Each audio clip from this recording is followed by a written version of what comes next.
So ito ngayon mga sangkay ang masamang balita sa ating bansa.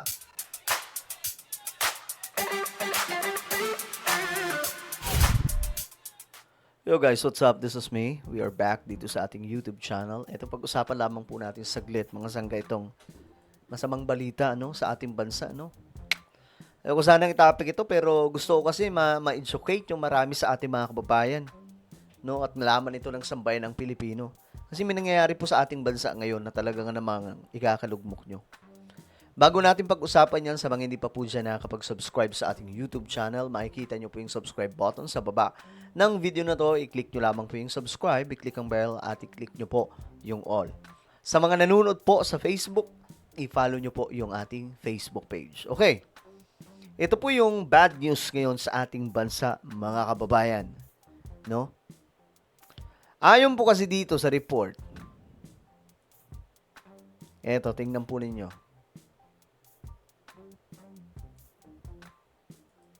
Ayan. Ngayon, mga sangkay, alam naman po natin yung situation ng buong mundo. Nakakaranas ng matinding problema dahil po sa mataas na oil. Dagdagan pa, mga sangkay, ng malaking problema nitong kawalang trabaho sa ating bansa. Ano ang nangyayari sa Pilipinas? Ngayon, ayon po dito, 2.96 million na mga Pilipino ang walang trabaho. 5.8% as of January 2026. Ayan nasa 2.17 million noong January 2025. Kumbaga nasa mas mababa mga sangkay nung 2025. Ngayon mas tumaas lalo. So ano nga ba ang nangyari mga sangkay? Bakit ganito na? Ito, panuorin po muna natin itong talagang namang balitang hindi nyo magugustuhan. Pero, ang tabay lang kayo kasi explain po natin ano ba talaga, sino may kasalanan, bakit walang trabaho ngayon ang marami sa ating mga kababayan. Mabigat ang pasanin ngayon ng dating OFW na si Maria. Hirap siyang humanap ng trabaho rito sa Maynila. Namatay pa ang asawa niya noong nakaraang taon. Kasi syempre walang income. Pinong walang trabaho. Bilang ng mga Pilipino walang trabaho, nasa 5.8 as of 2026. So, ganyan po kalala mga sangkay yung situation. Ngayon, ano ba talagang reason bakit kulang sa trabaho sa Pilipinas? Sino ang dapat sisihin? Ako, direkta kong sasabihin, ang dapat sisihin dito, si Corazon Aquino. Bakit? Kasi nga po, dahil po yan sa saradong sistema ng foreign direct investment. Sarado po tayo mga sangkay. Kung mayroon man nakakapasok, tsambahan lang po yun. Mahigpit. Ang daming kailangan gawin nito ng mga dayuhan ng mga negosyante para makapagnegosyo sa Pilipinas.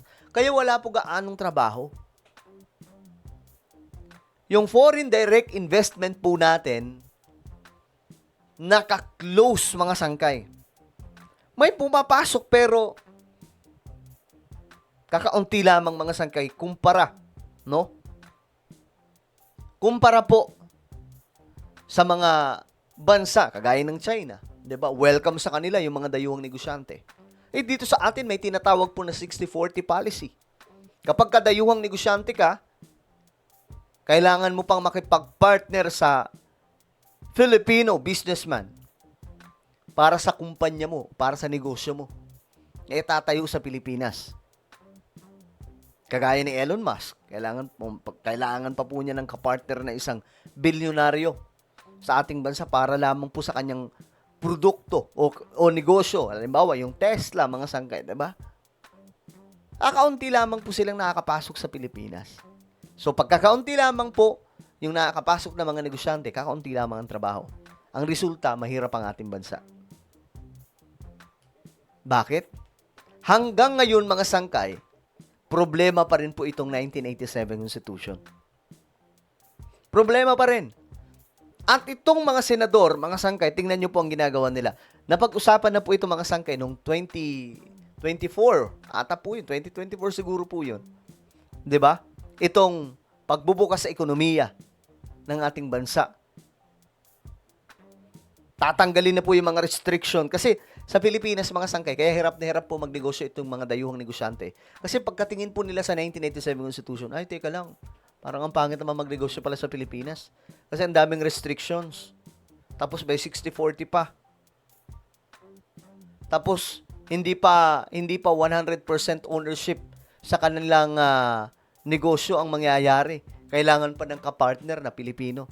Kaya ayaw nila mga sangkay. So, ang nangyayari, punta na lang silang Singapore, China, and some other countries na open po pagdating po sa mga pagnenegosyo. Kita niyo yung China ngayon mga sangkay, bakit sila mayaman?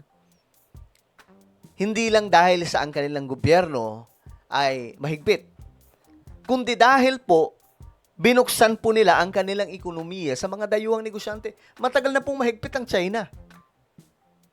Mga nauna pa po mga namuno dyan, mahigpit ang kanilang gobyerno. Pero mga sangkay, hindi po yun ang nakapagpalago. Ang nakapagpalago po sa China ay ang mga dayuhang negosyante. Binuksan nila ang ekonomiya nila. Isipin nyo mga sangkay, yung sistema nila, di ba, authoritarian silang bansa. Pero anong nangyayari? Kahit mahigpit po sila, binuksan nila ang kanilang ekonomiya sa mga dayuhang negosyante. Ngayon, mga sangkay, na i-enjoy ng mga dayuhang negosyante ang pagnenegosyo sa China at ang China naman, yumayaman ng yumayaman. Kita niyo ang China ngayon, mga sangkay, di ba? Pag pumunta kayo, mamamangha kayo sa mga building. Mamamangha kayo sa mga skyscrapers. Mamamangha kayo sa mga high-tech na mga gamit po doon. Hindi po yun nangyari dahil sa mga Chinese lang. Nangyari po yun dahil binuksan ng China ang kanilang bansa sa mga dayuhang negosyante. Isa Pilipinas, biruin nyo mga sangkay, ito yung nakakalungkot. Hindi lang siguro Zone Aquino ang kailangang sisihin dito. Pati yung mga nauupo mga opisyal, mga senador, mga presidente, na walang pakialam mga sangkay, matagal na pong panahon niyayakap itong 1987 Constitution, samantalang hindi po ito nakakatulong sa Pilipinas. Matagal na po namin sinusulong to, kahit po yung mga kaibigan kong nasa DDS side. May mga kaibigan din po ako nasa Marcos side. Matagal na po namin sinusulong mga sangkay na maging open at friendly ang ating bansa sa mga dayuhang negosyante. Yes, sabihin po natin, nag-i-invite naman si PBBM ng mga negosyante sa Pilipinas. Oo naman, nag-i-invite. Ang tanong doon, pumapasok ba sila lahat? Hindi. Bakit? Paano sila papasok? Pagtingin nila sa 1987 Constitution, ay, ano ba yan ang pangit? Kaya kulang tayo sa trabaho. Alam nyo guys, kung maraming pumapasok ng mga dayuhang negosyante sa Pilipinas, marami pong trabaho ang mapuproduce. 'Di ba? Maraming trabaho, mga sangkay.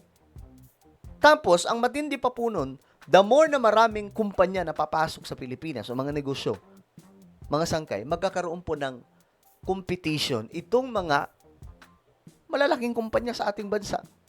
Halimbawa na lamang, pagdating po sa telco, 'di ba? Mga telco companies. Sa ating bansa, ilan lang, 'di ba? Pero kung papasukin yung iba pa, mga sangkay ng mga kumpanya galing sa ibang bansa, bababa po yung babayaran natin sa wifi, sa internet. Kasi may competition na nagaganap. Pagandahan po sila ng serbisyo. Hindi po pwedeng sobrang taas sa'yo, dahil kapag mataas sa'yo, mababa yung isa, walang tatangkilik sa'yo. Ganun po ang mayayari. Bukod dyan, dadami ang trabaho. Of course, maraming mga Pilipino matutulungan. Alam nyo, kung gagawin lamang po ito ng mga opisyal natin, halimbawa yung Senado, anak ng Tokwa, guys, na mabuksan yung ekonomiya natin, pagdating sa mga negosyante, gawin nilang 100% ang ownership.